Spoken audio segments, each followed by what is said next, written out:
How's it going, guys, and welcome to my video that I'll be talking about the developer update that was released today. I was asleep, so I woke up to this, and there's actually a lot to unwrap here. So I'm just going to be going through everything. I read through all this before I made this video, so I have a gist of what is to come.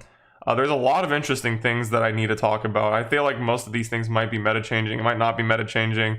It might be interesting for Survivor and Killer players. We'll see. But I'm just gonna go over everything one by one and see how much it really will affect the game. So let's start with Clown's update. Clown's at the very top. So our resident funny man has been cooking something up, introducing the afterpiece tonic antidote. Anyone who steps in the gas receives a 10% movement speed bonus. I honestly have no clue how this will affect actual Clown gameplay.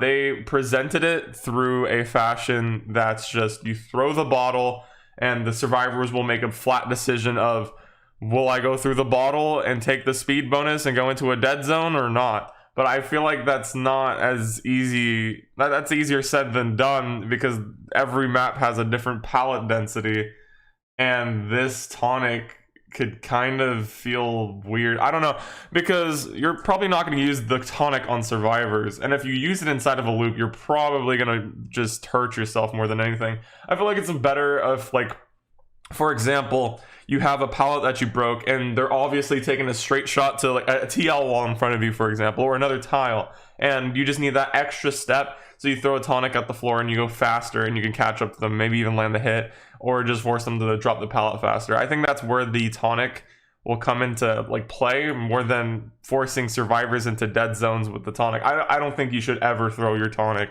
at the survivors, but hey, maybe I'm wrong. I don't play Clown enough. But I definitely think this is more of a catch up to if they have massive distance on you, which, I mean, it could play well. It's just kind of like, I don't know, it adds more mobility to the killer. So like, and it also helps in the situation of like, you're across the map, you see somebody on a generator, you just want to get there faster. I feel like that's still good. The one that I really love the most here is that they've reduced the time taken to reload your bottles to 3 seconds. That's actually really fucking good, and it really helps Clown as a killer. And the biggest detriment to me was the massive reload time from 5 seconds. I think that was way too long for Clown to reload his bottles. And with him throwing bottles more often now, this was definitely a needed change. I wonder if they're gonna keep his reload add-ons, because there's, I think, 2. They've done a pass on Clown's add-ons, so I mean, we have to really see what happens, because I'm probably expecting a pinky finger removal. And we're probably going to see removal of reload add-ons. If I'm guessing, it's already down to 3 seconds.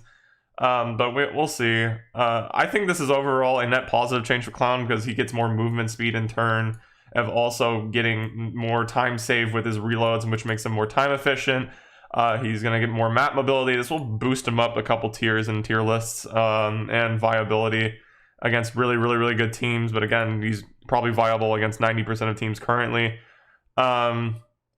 This is just interesting. I mean, it creates interesting play styles. If you're like a really good Clown player and you can use these tonics to, you know, siphon survivors into dead zones, I would love to see people do that, but I don't think it's going to work like that. I think putting this on survivors is just going to be a stupid play by any killer. But I guess we have to see when we actually get into the game, and I'll try it on PTB if it comes out on PTB.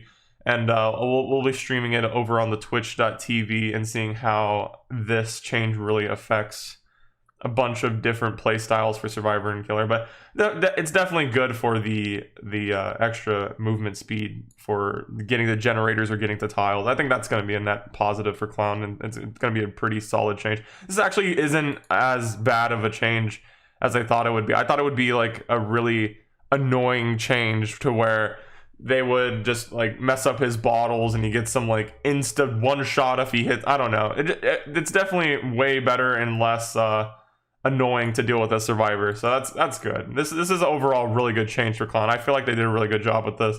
However, we get into the HUD update. The HUD update, I honestly don't know how to feel about the HUD update. I was talking with a few people. They just don't like the fact that everything is everywhere. Like your gen's up there, your survivors are over here, your hooks are over here, your key or whatever you're using is right there. Your perks are right there. So there's like everything to unpack on the screen. There's a lot of things to look at here. I kind of have to agree with them. I don't think it's a good idea to have gens and survivors and hooks and whatever you're using here. It's a lot to just look at, and it just covers your screen. I like the aesthetic. I like how they're moving into this, like, okay, we have Dwight, Kate, and the name. Like, this is a lot easier to unpack and realize who you're chasing for, like, obsession wise, and you know who you're trying to find. Although I don't know, this is definitely like a useful tool right here. Hooks, it's give or take. I mean, if you don't know how to track hooks, you don't know how to track hooks. I don't pay attention to any of my hooks, so I probably would keep like an eye on this, because while I'm streaming, I'm more like of a chill gameplay kind of guy, where I would just look at the hook counter and be like, oh, I got this many hooks, or oh, I double hooked this guy and this guy only has one hook, or something like that. You know, it would be useful. I don't think it's not useful, but I think it's just a little bit weird to separate these so far and then put the generators up here. I don't know. There's a lot of tweaking to do.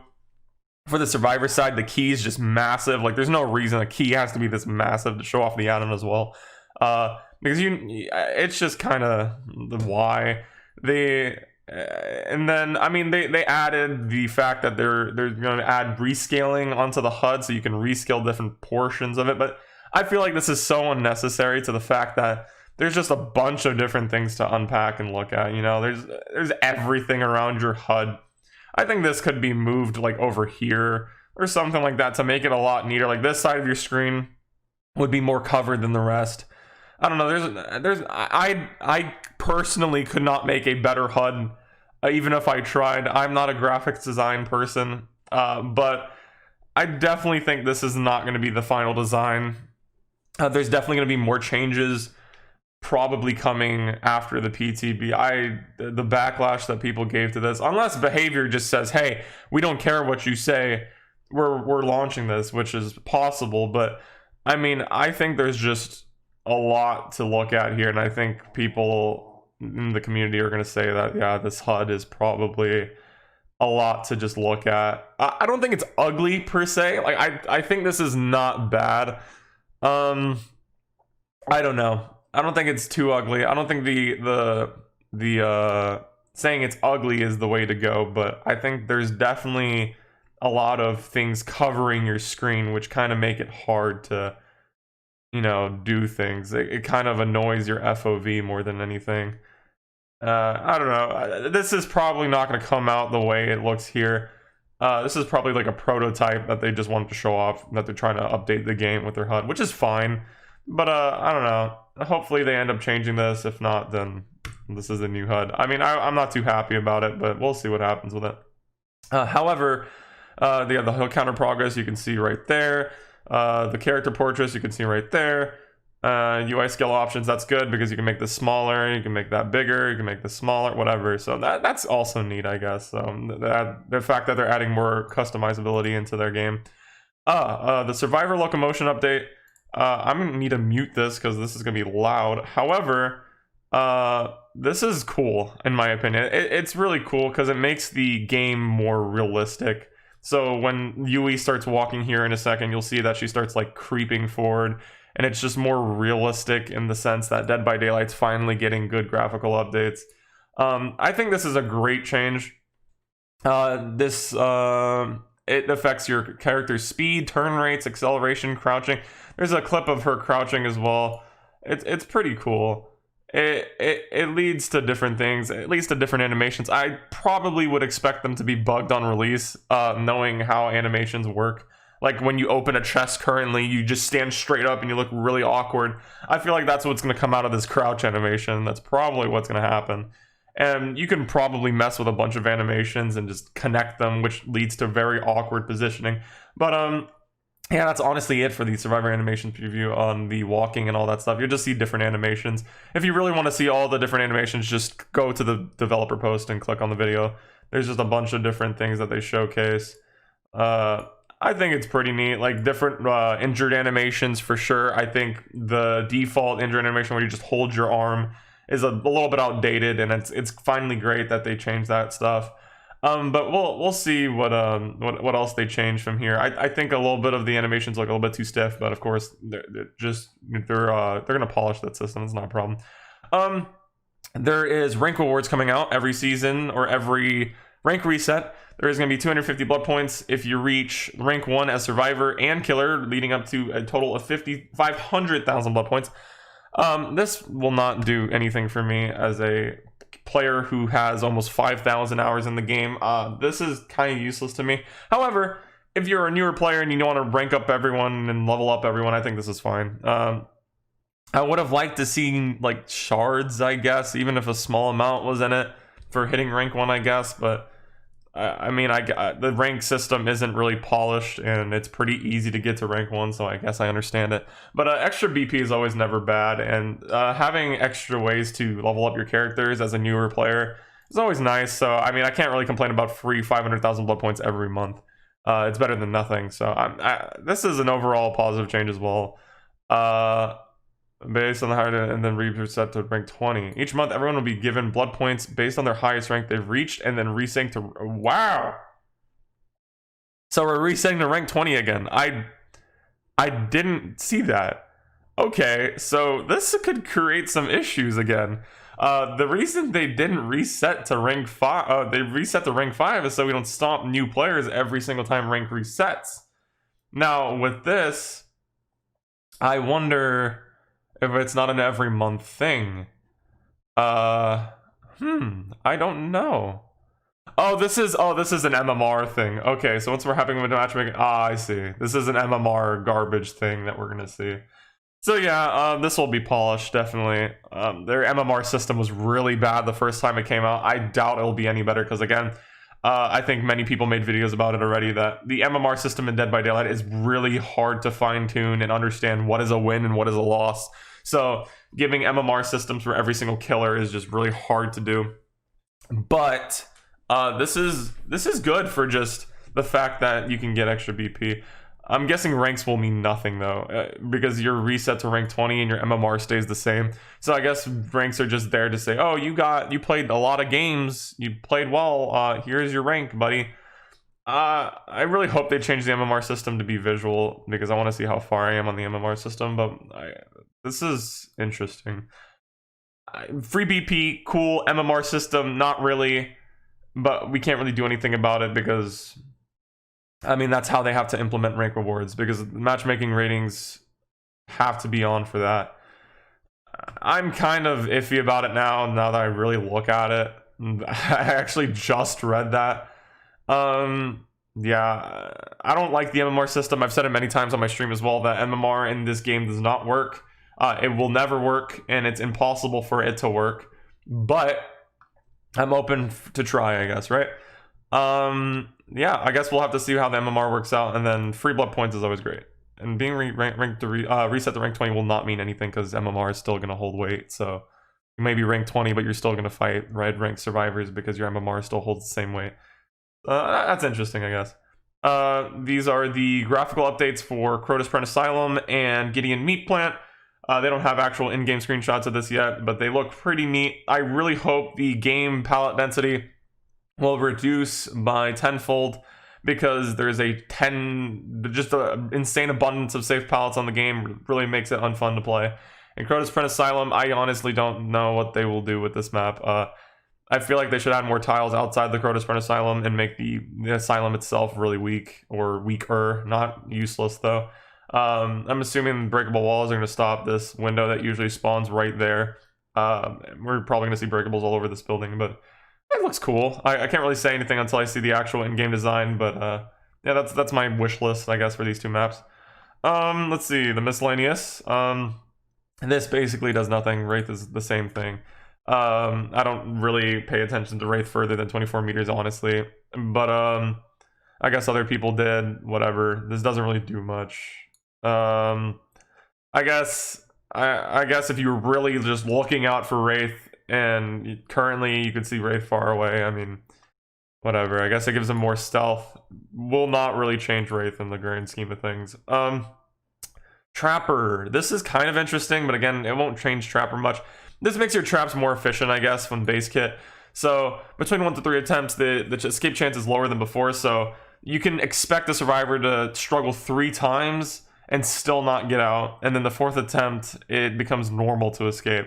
So 1 to 3, you're probably not going to expect, which gives a trapper a lot of time to get to that survivor. And it guarantees that there's not going to be a one wiggle free. It guarantees that 99% of the time it will not be a one wiggle and you're out, because the chance to escape is really low. But I mean, you could still get that fucking RNG luck and get destroyed and cry, but the chance is very low now. And it makes it so guaranteed 1 to 3 basically, maybe even 4, and then 5 to 6 is pretty, you're probably going to escape if you don't get there.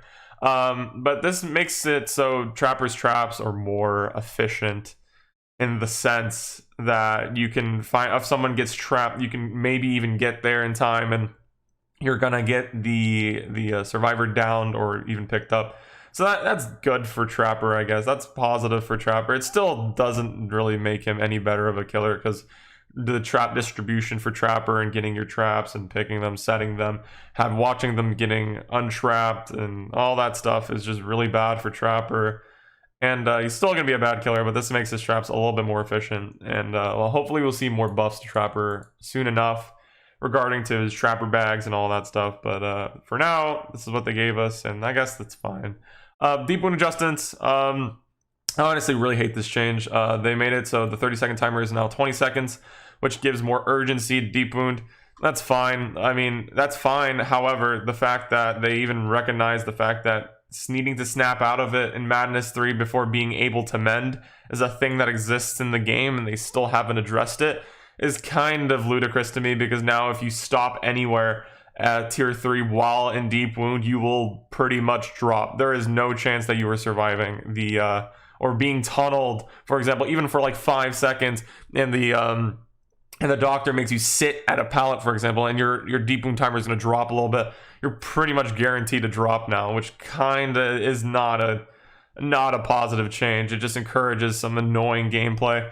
But other than doctor, this doesn't make a difference at all, because deep wound is stopped no matter what. The only reason why this should have not been changed, I don't understand why they reduced it, because deep wound, I mean, I guess this is for doors, right? Like this could be used for doors, but it's just they recognize this is an issue, and yet they refuse to fix it.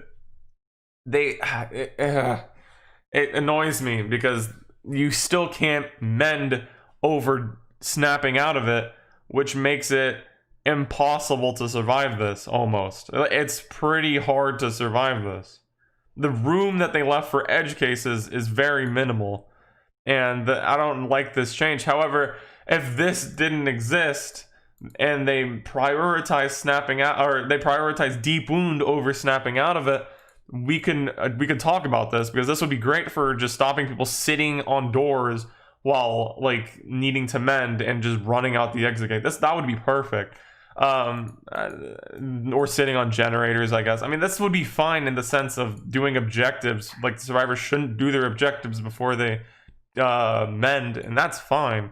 However, this still exists in the game, which makes it stupid to do this. That's my opinion about the change. We're moving on. That's my opinion on deep wounds. Hope they can address this and change it before live release. Diversion, this is just making it so each tier, lower tiers, diversion can actually be used, and it won't be like a 100-second timer. That's a fine fix. Fixated, when you're injured, you can finally walk faster. Finally, I've been asking for this forever, and I have no idea why in the initial perk release this was not a thing. But Fixated now is pretty decent if you're running something like Sprint Burst. It's actually useful, and you can actually maybe hold Sprint Burst better. I don't really use Sprint Burst, but it can use some interesting, I guess, like stealth builds if you play stealthy, but I don't play stealthy. This is a net positive change. I like this perk. I like this change for like the perk, because it actually makes it useful once injured. And we're moving on to the cream of the crop, Hex Undying. This was interesting. They acknowledged the issues that they had here, which was aura reading on all totems. tokens not transferring and blah blah blah. I don't know if this was more of an issue. I don't know if this was an issue, but I mean, whatever. And transferring the same to the same hex multiple times can get out. That is absolutely true. So what they did with Undying was that when the hex totem is cleansed, it was always going to be hex Undying. It's always going to be hex Undying. So anytime a hex totem is cleansed, it will replace the hex Undying totem. Hex Undying is then deactivated. So it will replace the hex Undying. So every single time, it guarantees that there is going to be only 2 cleanses. So if you cleanse, it doesn't matter what totem. So at the start of a match, there will be 2 lit totems. Whether or not that you cleanse the totem, it doesn't matter. It's a toss-up. Those totems just are essentially both Undying and the hex perk that you have. Let's say Ruin. And you cleanse the totem, that totem now will be Ruin guaranteed. So every single time you cleanse a totem that is a hex perk and this person has Undying, the first totem will always guaranteed be Undying, meaning there's no extra jumps. This is fine. This is good. This makes hex Undying, honestly, I said in my Discord, it acts as like a condom, a protection, an extra protection for your totems. If you really want to protect the totems, this will honestly only be good if you're running something like Third Seal and you want to get extra value, or Devour. I mean, you can also run this on Ruin if you feel like that extra protection is really what gets your Ruin momentum going and people just don't cleanse past that, then sure. But that's up to you to decide at this point. I don't run Undying, but running against Undying was very annoying when it jumped multiple times. So that's good. It makes it more of a downside. Any tokens that you've accumulated now have hex perks. Any tokens that are accumulated are now kept when the hex perk transfers totems. This is actually good for Devour and Third Seal, like I said before. This makes it more like, so if you find the totem in the early game, the Undying will always be cleansed, and that acts as your protection.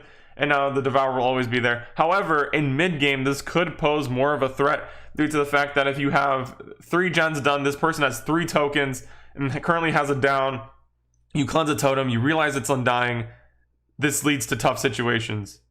And this leads to you having to cleanse 2 totems, which means you have to rummage around the map for more totems, and you have to just find the extra totem. This could be threatening in the fact that Devour will have more viability, which isn't really a problem in my eyes, because that means you have to actually play the game well and not camp and get hooks, which again is not a problem in my eyes, and it's hid behind a hex perk. That's fine. If I have to cleanse 2 totems to get rid of your Devour Hope, I will do it. It's not a problem.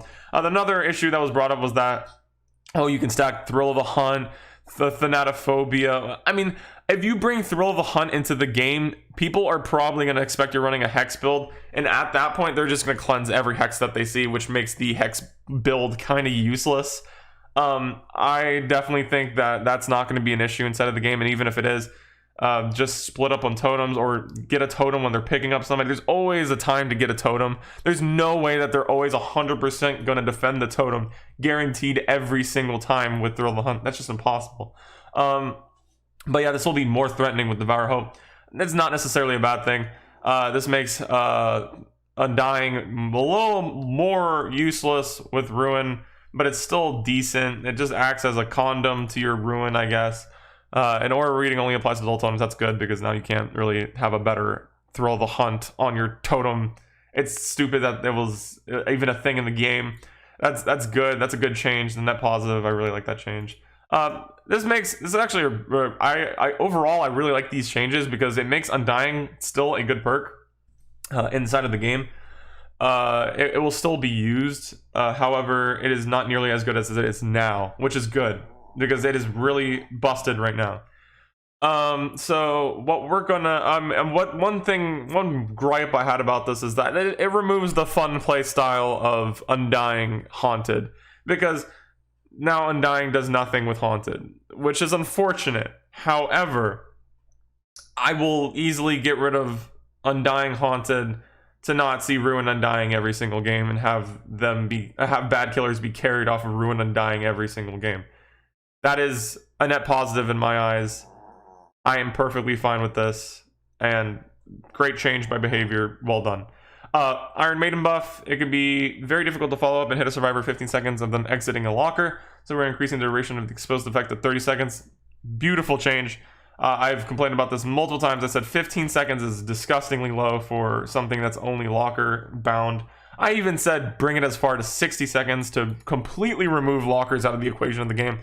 But I guess that could be a little bit too much. I don't know. 30 seconds is still decent. I'm still probably never going to use this perk ever. I can maybe make some interesting builds with it on Oni if I tried with like Barbecue and Iron Maiden so they can't hide at all. This will be really good for Doctor, honestly. I don't know. It's better. It's better than it was. This is good. We're trending upwards on Iron Maiden. Open-handed. This change was a little bit weird to me. So they acknowledge the fact that open-handed stacked 4 times with something like Kindred kind of makes you see the killer across the map, even if they're not near the hook, because the range that open-handed extended Kindred was massive. So what they did was they made open-handed. So if somebody brings open-handed, it will be 16 meters. However, this will never stack. I don't know how I feel about this, because I mean, this is good in the sense that if I bring Bond and one person brings open-handed, I get 16 meter range. I think that's fine. I get an extra 16 meters on top of the 32 meters. That's massive range to cover. I think that's pretty good. However, I don't know. It kind of removes a little bit of the fun factor with the Kindred option. That's I guess a price to pay for extending the range that much. I think even double. I think it was 8 meters base and now it's 16 meters, so they doubled it. It's good. I'm still probably never going to see it in games unless someone's going for an Ace Adept, but I mean, that's fine. That's honestly fine to have. I think that's a net positive change to have and a welcome one in my eyes. Second one, we're reducing the time it takes the second one to heal you after being unhooked. Whoop-de-doo. Doesn't really matter to me because I'm never using second one anyway. Yeah, I think these changes overall, I think the perk changes are fine. So any of the perk changes are honestly fine in my eyes. The deep wound adjustments they need to be looked at. This edge case needs to be changed, and I will not agree with this change unless they do. The trap, the wraith, whatever. The trap change, sure. These maps, hopefully we can get a look at them in the PTB. If not, we'll see them later. And I'll make a video on the maps and see how they fare out from their current existence in the game. These changes, cool. I don't like the MMR system. Change is cool and ugly and found cool. So that is my opinion on the changes that the developer update hints at. And I'm excited to see this PTB. That's a lot to unwrap and a lot to have in a PTB. So I'm really excited that they added this much content into a update. Like they usually don't add this much, including like I guess it's not much of a rework. We'll see what happens with Clown, but well, that's a lot of things to unpack in an update. So I'm kind of glad that they did this. I've been really loving their developer updates. It really helps me keep track of what they're updating. So yeah, I'll see you guys next time, and hopefully we get to see the new maps in the PTB. And whenever the PTB comes out, I'll make a video on the maps, my opinions on the maps, and yeah, thank you guys for watching. I'll see you later.